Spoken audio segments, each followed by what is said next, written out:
Travel headaches at the airport, that's nothing new, but they are starting to add up at Newark Airport right now. There was another equipment issue over the weekend. It led to an hour-long ground stop there. As NBC's Tom Costello reports, it's the latest now in a series of problems that have led to travel chaos at other airports nationwide.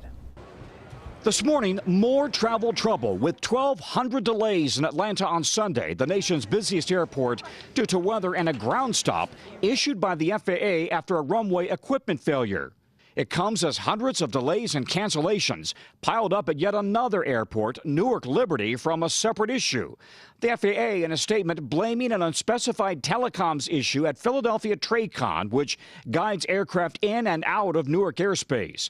It led to a 45-minute ground stop on Sunday, which means flights could not take off. Operations have since returned to normal, but it follows weeks of delays at that airport after controllers who manage the airspace around Newark temporarily lost both radio and radar contact. Just got told that the approach lost all the radar. One controller covering the airspace tells NBC News it's like driving your car knowing the brakes will go out any time.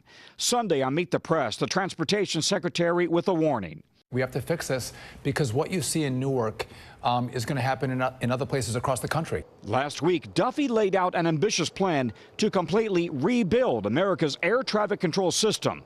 New towers, radios, radars, and radar centers amid a push to hire more controllers.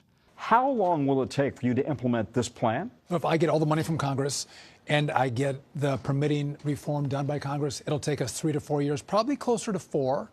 But it's going to be done fast. The system is so antiquated. We don't have 10 years. Newark is a major hub for United Airlines. United CEO says the issues are forcing it and other airlines to make big changes. We've proactively reduced flights out of the schedule. The FAA is working with other airlines to do the same. All of it leaving passengers heading into the summer on edge. I was so nervous to fly into Newark. Well, slightly irresponsible for flying out of here. That was Tom Costello reporting.